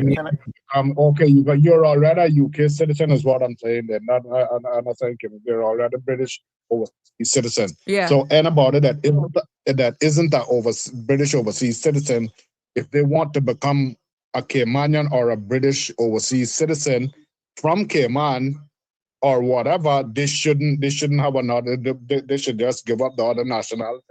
They shouldn't have dual citizenship. I feel that people are getting status and even permanent residency or whatever. Sometimes you want to become a Caymanian, however way, if once you're not born Caymanian or anything given by the rights that's outlined there, or in other ways, if you got coming through marriage or coming through status or whatever, you just give up. One of the requirements should be just give up the other nationality. It's not that simple, though. And can I go ask ahead. the question? Go ahead, Alfred. Caller question. Thank you for sharing that, caller. I wanted to ask you, what specific problem would banning dual nationality solve, in your opinion? That's reducing the amount of people becoming Caymanian. how? And we would make them more born Caymanians. There would be more born Caymanians, and there would be more people that are patriotic to become Caymanian. Because trust me, if some of these people from a different nationality, I'm not calling no names either, was to how to give up the nationality that they come from, I bet you it won't be too much people requiring to be Caymanians. They would want to stay there or be there however way that they could, as long as they could. They're not be in no hurry to become a Caymanian citizen, you know. And then that's for the Caymanian population, you know, gradually. If that's what, you know, I know plenty of people probably don't want that. They just want boom rush the population and make us spring up overnight with Caymanians that ain't from necessarily Caymanian born, you know, or what we consider real true Caymanian people that not come from nowhere else, you know. This, that's just my thoughts on that subject. All right. I don't think it would actually solve the problem. It won't solve the problem, because if you're talking about Caymanian status and the acquisition of Caymanian status through the marriage or even permanent residence, no, it's not going to deter anything, because let's focus in on becoming or acquiring Caymanian status and then renouncing your birthright. Devil's advocate, as Jim actually put up here. What if the spouse pass away and wants to return back to their country of birth? What happens then? If they were to abandon their birthright? Well, they'll have to think. They would have to consider that before they become a Caymanian. You could be a Caymanian and you could be with the person as long as you want, but you can't become a Caymanian. And I don't have the rights as one national Caymanian, without whether you're married or not. But the system has it now that you can be an employment right certificate holder as a spouse of a Caymanian, acquire the British nationality, BOTC, still get all of the benefits without even acquiring status, and still legally allowed to hold dual citizenship, not renouncing your birthright. I know, but I'm saying that you shouldn't have that. If I'm thinking the way that I'm thinking, I wouldn't allow that. I would just be, if you want to become a Caymanian, you give up all the other nationality. Where can a Caymanian go to Caymanian born? Okay, that with that excuse that you just gave, or you just, the person given a comment want to return to their own country. Where will a Caymanian return? A Caymanian can't go nowhere. A Caymanian can't say, well, I don't want to be a Caymanian no more. I want to go to another place. If he was born from Cayman, he'll have to get papers from that country, right? Give up his papers to go for that country. So the same thing would apply to this person. That once if the spouse died, he's spouse. a Caymanian. Yeah, he's a Caymanian if he get up if he get his other papers, he's a Caymanian. So the answer to that is you don't gotta go nowhere. You don't gotta go nowhere. But caller, again and you to go somewhere else. Yeah, go ahead. But caller, I just wanted to ask you. I mean, under the current definition of Caymanian, is anybody born a Caymanian? I mean, if anybody born a Caymanian. I get Caymanian from. No man, I get that. I get, like, if you were born here, like say you're born in the hospital, right? And your mama born here, and your grandmama born here, and everybody in your family born here up to 6, 7, 8 generations, right? Is it not the case that you have to, and this goes back now to the whole immigration thing now in the Immigration Act, is it not the case that now that as it is, everybody has to apply for the right to be Caymanian? Well, if you were born here, you shouldn't have to apply unless you got the 18 or whatever the normal procedure is. But you shouldn't have to prove that you're a Caymanian. It should just be automatically. Once you're 18, you're given your papers as a Caymanian. You got record of you being born. You got your history, your parents or whatever. So you're a Caymanian.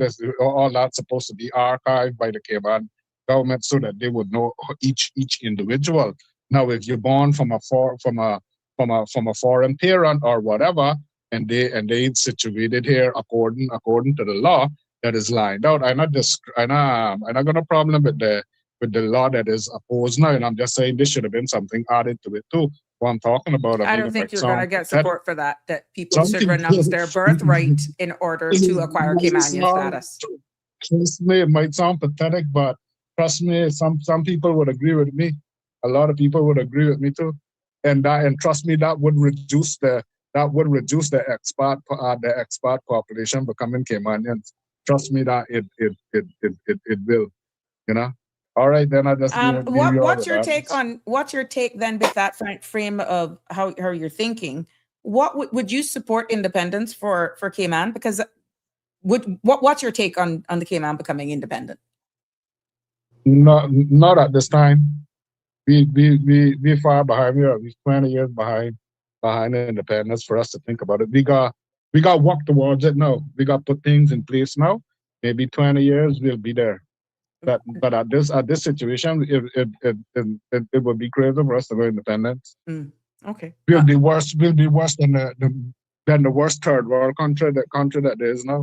if we was to go independence within the next 5 years or anything, it would have to be between at least 20 years, I say, and we would have to start putting things in place from now. You know, that's just my thought on that one. Well, just for a matter of record, we are all born with the right to be Caymanian, and we got to leave it there this evening. But this whole independence talk, and even more, and Jeremy Conyer says, I'm American, but he has to go to tell his Macfield baby mama and Dixon baby mama that their daughters are not Caymanian. Laugh out loud.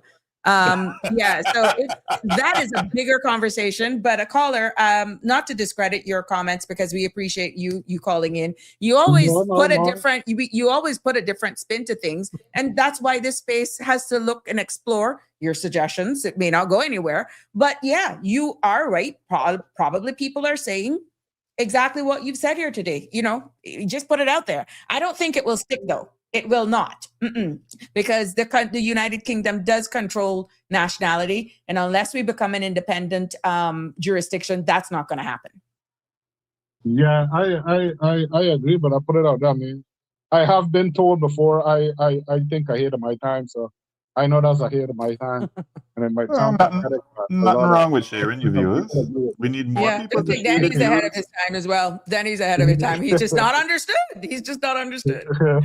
Well, thank you so much, caller. Have a good evening. Well, okay. Alfred, any final thoughts on today? And I really, really enjoyed your company, and so did the guests. I did too. I enjoy. Anytime I get to talk to you, I enjoy, and I get to talk to you. You want a late night talk? Well, you're always welcome on Real Talk Love and Lies this Friday at 10 p.m. What an episode that'll be. Anyhow.